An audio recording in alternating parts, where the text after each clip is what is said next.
Amigos, bienvenidos al Cofre TV nuevamente. En esta oportunidad nos trasladamos al Café Brasilero y bueno, tengo el enorme placer de poder compartir una charla exquisita con este señor Roberto Bennett, y estamos apoltronados en la mesa donde se sentaba normalmente nuestro don Mario Benedetti, así que doble placer, ¿verdad? Doble placer, sin duda alguna. Sin duda alguna.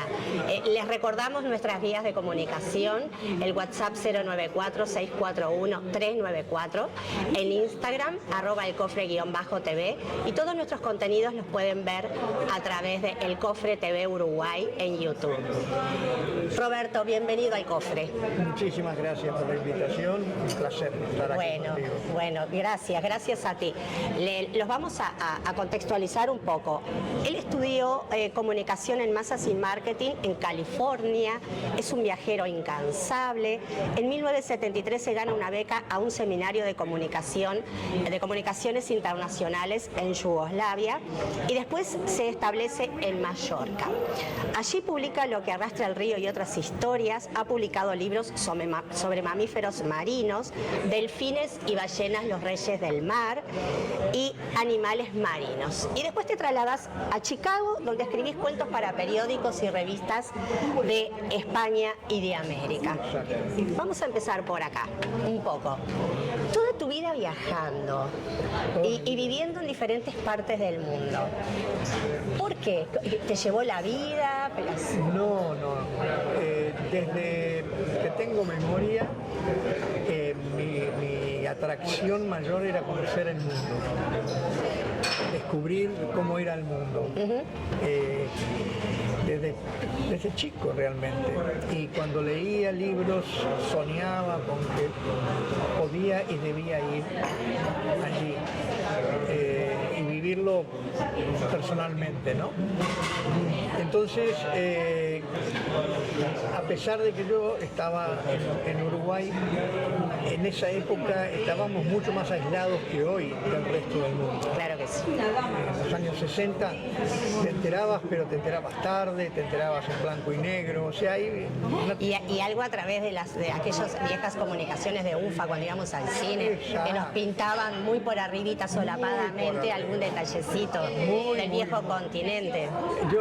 Fíjate que yo cuando recuerdo y le cuento a los jóvenes que los Beatles, por ejemplo, nosotros los veíamos en la tapa de los vinilos. No los veíamos en movimiento. Es cierto. No los veíamos, conseguíamos cantar, pero no veíamos hablar hasta que sale la primera película de ellos. O sea, es asombroso hoy en día que cuando se estrena una canción, se estrena en todo el mundo y los muchachos aquí ven el videoclip al mismo tiempo que lo ven en Japón y lo ven en Londres. En aquella época tardaban 3-4 meses en llegar los discos y llegaban a través de los pilotos de las líneas aéreas que traían y le vendían a los que tenían programas de música moderna en las radios nuestras, le vendían los discos de 45 revoluciones. Entonces había todo un retraso en nuestro contacto con el mundo que solamente podías superar si ibas tú. Tenías que ir tú para ver lo que era Londres en la década de los 60, el Swing in London, ¿no? El Londres que vibraba, que era de donde nacieron todas las más famosas bandas de rock, no solamente los Beatles, los Rolling Stones, y Eric Clapton, todo funcionaba allí. También estaba la costa este, pero con menos influencia de Estados Unidos, y la costa oeste, que quedaba más lejos. Pero ahí se estaban moviendo los hippies, se estaban moviendo también los Beach Boys, había toda una generación que se estaba revelando. Pero de aquí te enterabas en el diario con la noticia adaptada por algún periodista, por lo tanto objetivo era difícil. Si no le gustaban los melenudos, iba a hablar mal de los jóvenes que tenían pelo largo. Claro. Era muy subjetivo todo lo que nosotros recibíamos. Entonces yo quería vivirlo, yo quería saber cómo era estar ahí. O sea que desde muy joven me propuse, yo voy ahí a viajar. ¿Cuántos países has recorrido más o menos? ¿Tenés una idea? ¿30, 40? Sí, más o menos. Más o menos. Sí. Porque aparte estuviste en todos los continentes, ¿verdad? En todos los continentes. Me falta Antártida, que no quiero morir sin pisar la Antártida. Sin pisarla, bueno. Estuve cerquita, muy cerquita. Un debe. Pero países que no estaban en mi...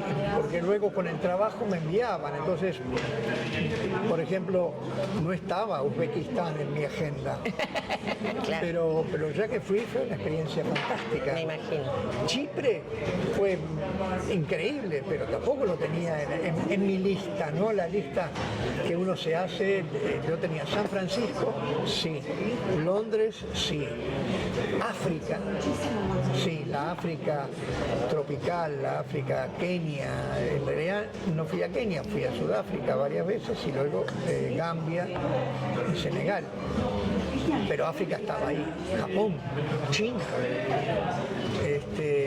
Y entonces me permitió ir armando mi rompecabezas personal, el viajar. ¿Y eso te impulsó a escribir sobre todos los lugares donde has estado? Bueno, yo siempre fui un ávido lector. Sí. Entonces, quizá mi padre tuvo algo de influencia, porque él era un ávido, leía más que yo. Claro. E incluso cuando vino la televisión al Uruguay, él hasta que yo tenía 14 años, creo, 15 años, no quiso televisión en casa porque él quería que yo leyera. Sin ningún lugar a dudas. Permitime un segundo. Pausa y volvemos.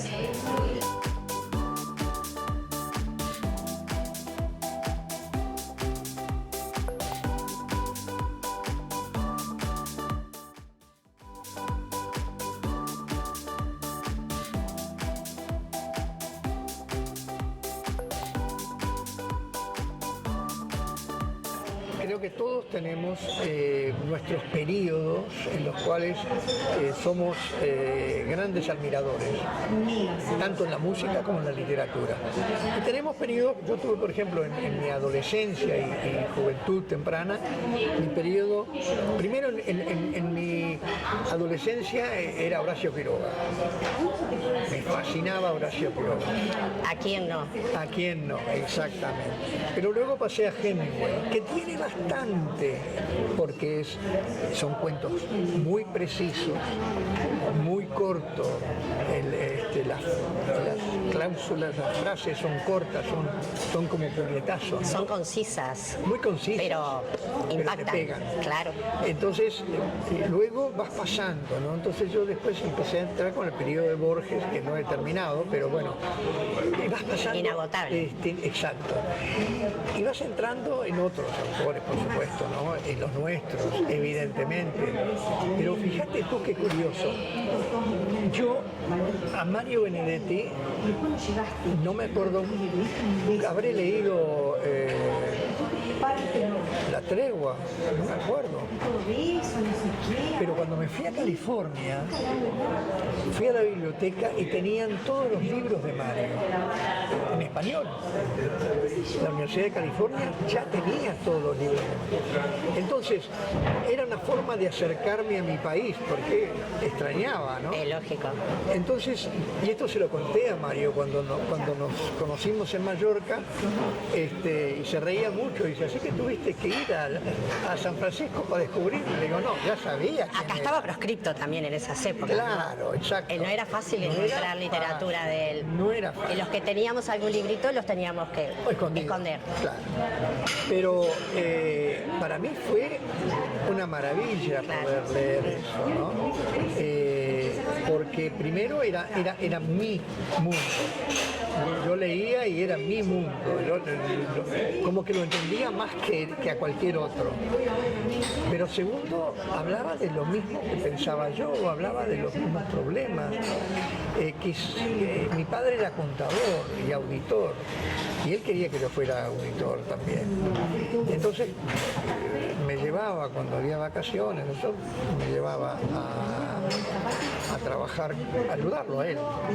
Y para mí era la cosa más espantosamente árida, aburrida. Que los números. Y haciéndole tic, tic, tic. Yo me muero si tengo que trabajar en eso. Yo me muero. Cuando leo los poemas de la oficina, cuando leo la literatura de Mario Benedetti ya en Estados Unidos, es por acá. Yo digo, es por acá. De esto se puede sacar. Claro que sí. Frutos. Y curiosamente, luego termino en Mallorca y veo en la televisión española, había muy poco contacto con Uruguay, solo malas noticias, el golpe y luego, pero aparece una entrevista que está todavía, y la han pasado aquí en Uruguay, de periodista Serrano, Soler, muy bueno. Era la segunda cadena, que era la cultural. La primera cadena era de farándula, espectáculo. En España había dos, en la época de Franco. Claro. Y era una entrevista a Mario. Y ahí yo me entero que Mario estaba en la Casa de las Américas en La Habana. Entonces le escribí una carta. Y como España tenía relaciones, y nunca rompió relaciones con Ah, ¿no? ¿Ni en el periodo franquista tampoco? Al contrario, exportaba camiones y ómnibus a Cuba. No sabía eso. No, la gente no lo sabe. No, no lo sabía. Franco nunca rompió relaciones. Para él era parte del legado de España en América. Y además, él era gallego y Fidel era gallego. Claro. Se entendían. Entonces, podías mandarle cartas. Y llegaban sin ningún problema. Y le llegó y le conté que tal. Y ahí empezamos un intercambio epistolar. Y un día me dice, ¿sabés qué? Me plantearon Claribel Alegría, que es una amiga, que es una poetisa que vivía en Mallorca, me planteó por qué no me voy a Mallorca, porque aquí me estoy muriendo de asma y no puedo seguir así. ¿Qué te parece? Y pues ahí ya nos tuteaban, claro. Aunque él veía por mi manera de escribir que yo era mucho más joven que él, ¿no? Claro. Y ahí yo dije, mirá, yo estoy trabajando aquí en periódicos, en todo. Yo te ayudo. En lo que pueda yo te ayudo. Pero venite, claro que sí. Y el clima lo iba a beneficiar. Había humedad, sí. pero no era lo mismo que el calor. No era lo mismo. Y yo estaba aislado. Él después me confesó, dice, no, los cubanos se portaron muy bien, pero yo estaba aislado ahí. Él se empieza a hacer conocer, se convierte en una figura universal cuando va a España. Claro. Porque ahí lo empiezan a descubrir. Primero los españoles lo adoptan. Sí. Pero luego lo empiezan a descubrir los franceses, los alemanes, los italianos, los ingleses, todos. Y empiezan las traducciones.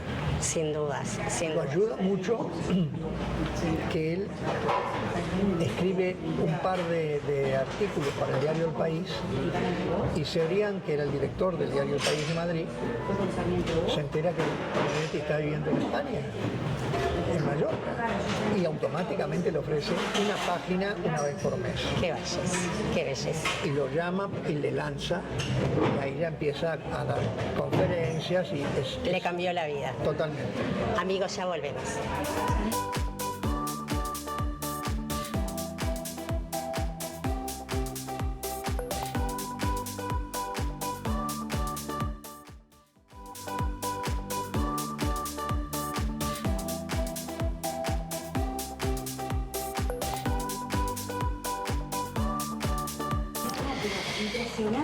Roberto, en 2021 surge Pax Americana, ¿no? En donde a través de 8 cuentos plasmas un poco lo que es la idiosincrasia del pueblo norteamericano. ¿Es así? Sí, las contradicciones,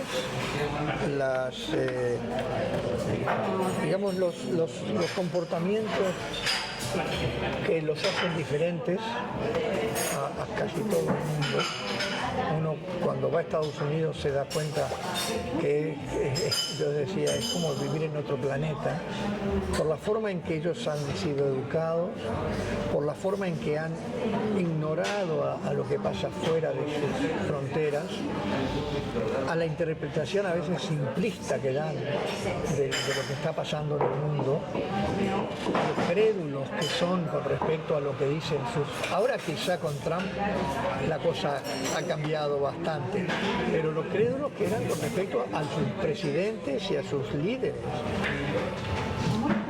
Y cómo el pueblo ha sido engañado. Los han engañado a ir a pelear en guerras por argumentos totalmente absurdos, que no eran reales. Y cómo ellos tienen esa mezcla de las religiones, tienen esa mezcla étnica, que es de muy difícil solución, porque los que llegaron primero, los anglosajones y luego los holandeses y los alemanes, se aferran a sus raíces y para ellos eso es Estados Unidos.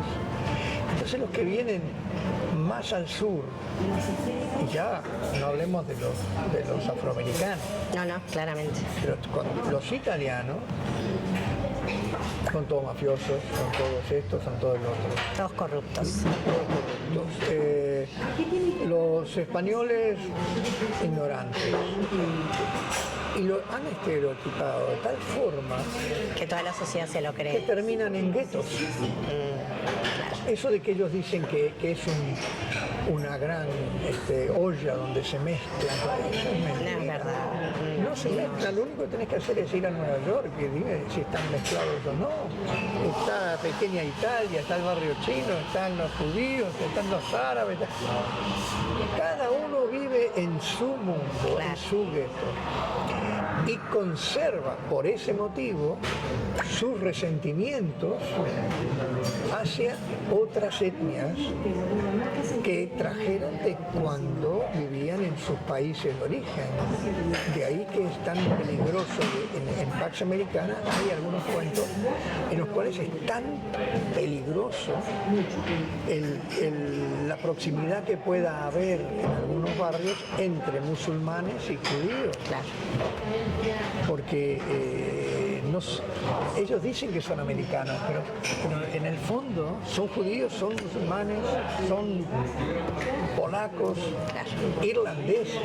Los irlandeses servían para ser policías, nada más, según esos americanos que inventaron la Pax Americana, copiándola de la Pax Romana, que no es más que decir, si tú estás de acuerdo conmigo, yo te protejo. Claro. Ahora, si tú no estás de acuerdo conmigo, no tenés que estar en contra mío. Simplemente si no estás de acuerdo conmigo, sos mi enemigo. Totalmente de acuerdo. Y eso es de lo que trata el libro Pax Americana, con distintos casos. Claro, claro. En 2015 comenzaste a conducir un espacio radial que se llama Relato de Viajes a Tierras Lejanas en el programa de Transformaciones de Radio Sarandí. Y en 2021 te integras a la columna de noticias de El Mundo Tal Cual es en Radio Millennium de Punta del Este. En Crónicas de Rincones Lejanos, ¿no? Tú contás anécdotas, cuentos, en realidad no anécdotas, que van desde Manaos pasando por la masacre de Santa María de Iquique y llegando a Alaska. Y llegando a la tierra de Punta Quintes. Y a Tierra del Fuego. Sí, qué bagaje, ¿no? Cuentos de diferentes partes del mundo. Te encanta, pero aparte, en ese libro tú atravesás las emociones de los personajes, o sea, no es un relato pormenorizado del lugar donde estás, con todo lo que conlleva. No es una crónica geográfica. Exacto, no es una crónica. Tú vas al corazón de la gente, involucrada en ese contexto, ¿no? Exacto. Y eso es lo que uno le atesora. Bueno, es lo que yo hago cuando voy a esos Sí, lugares. claramente. Exactamente. Obviamente son lugares que yo he conocido, que yo he visitado, entonces, y a los cuales yo conocía porque me puse a estudiarlos antes. ¿Y las historias son reales? Sí, sí, sí. Los personajes por ahí son ficticios. Algunos pueden ser ficticios para evitarme problemas, Claro. pero en el 90% los personajes sí, y las situaciones son reales. ¿Cuál te violentó más o te llegó más o te acojonó más de los relatos de ese libro? ¿En dónde te sentiste más vulnerable o te tocó más tu fibra más íntima? Es difícil porque hay muchos relatos, pero Fuertes. creo que el de Santa María de Iquique es el que más me llegó, porque estuve allí además cuando era un aniversario, los 100 años, por casualidad. Fui a las minas, a las salitreras, porque yo quería verlas. O sea, por iniciativa propia.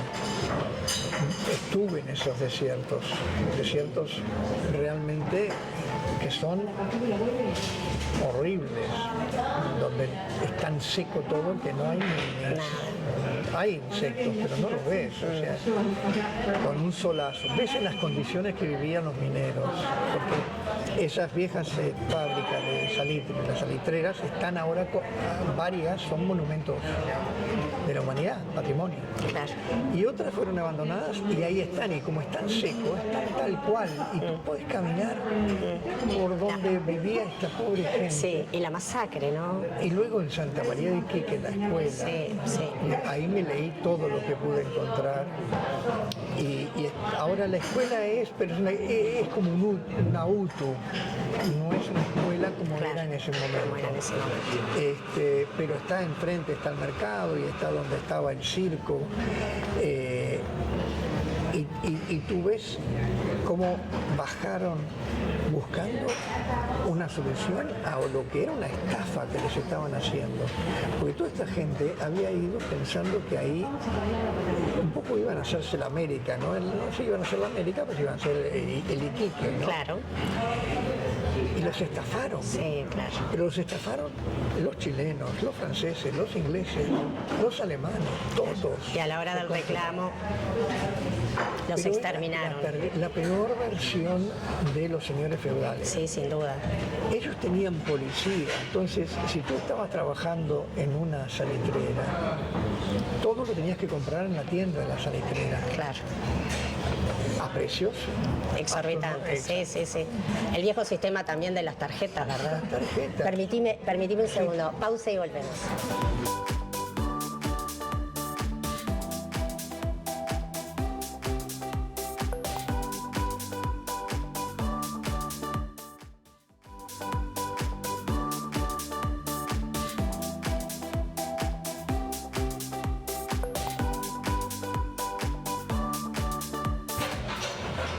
Bueno, muy bien. Seguimos conversando con Roberto Bennett, sentaditos acá en la mesa que solía utilizar nuestro don Mario Benedetti.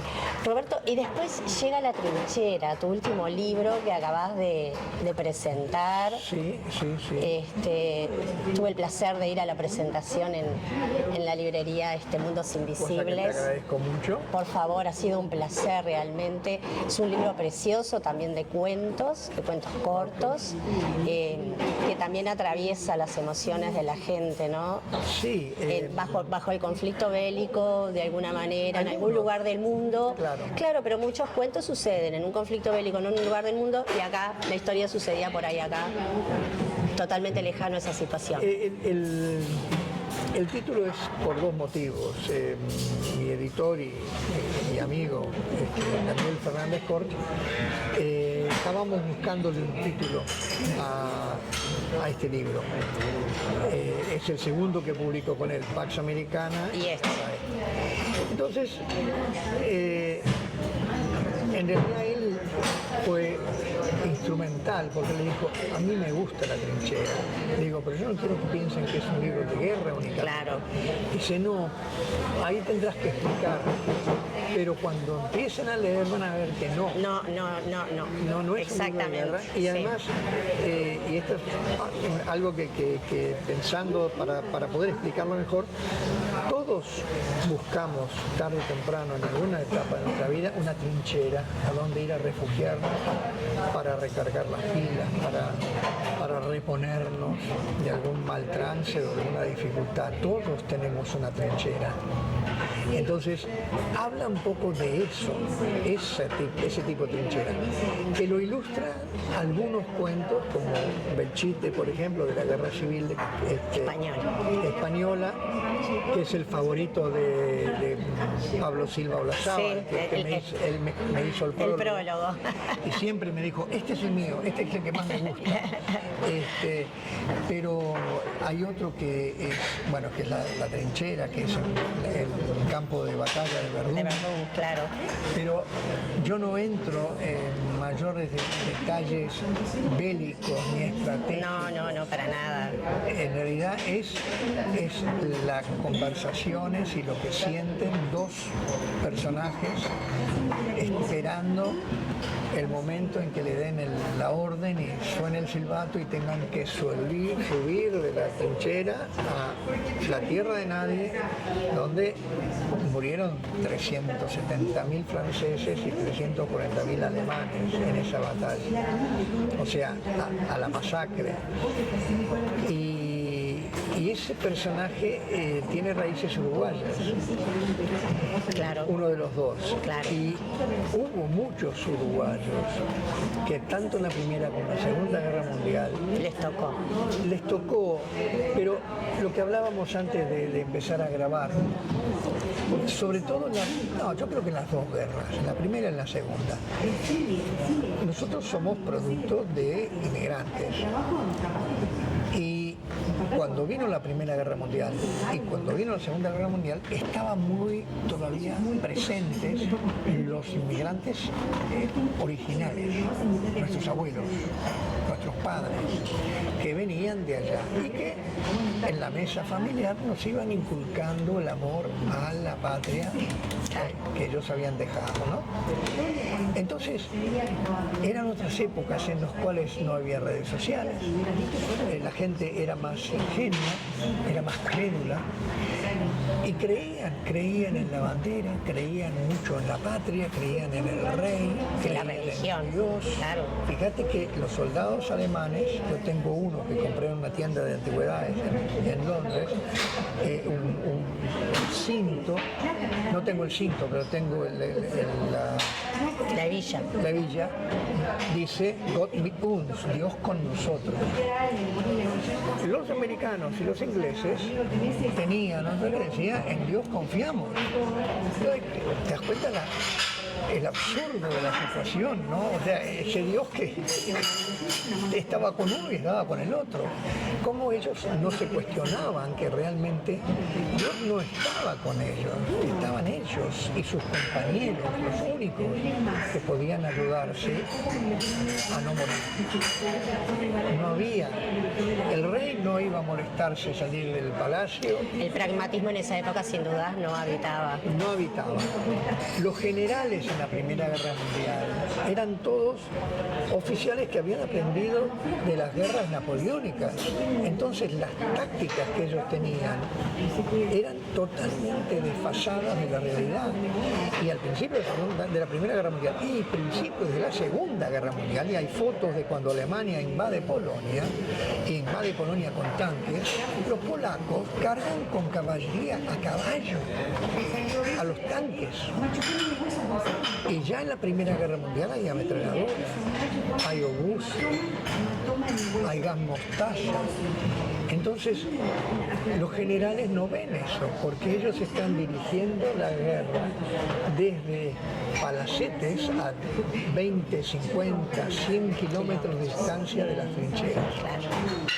Entonces, era un mapa arriba de una mesa mientras tomaban cognac y decían, bueno, vamos a hacer otro ataque aquí porque le vamos a hacer...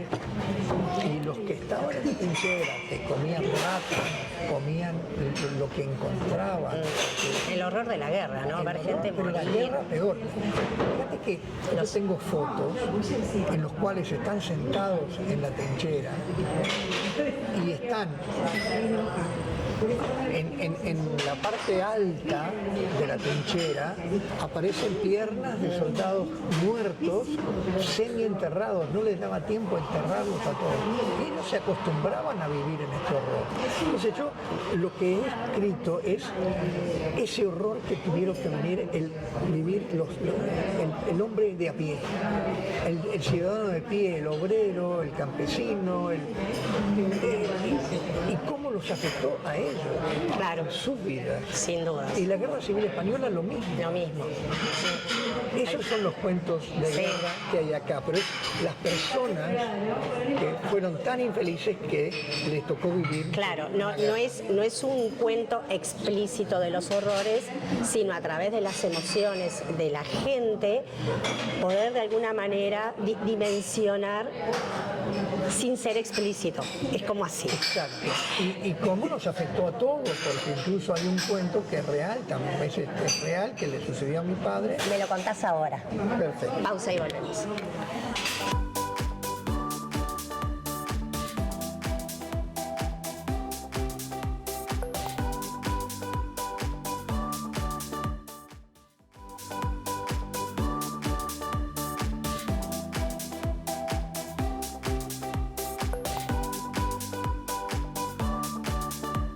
Entonces me decías de tu papá. Sí, él se crió, nació y se crió en Colonia, en un campo en Colonia. Y los abuelos eran ingleses. Entonces, la Primera Guerra Mundial tuvo un impacto muy grande en la vida de ellos.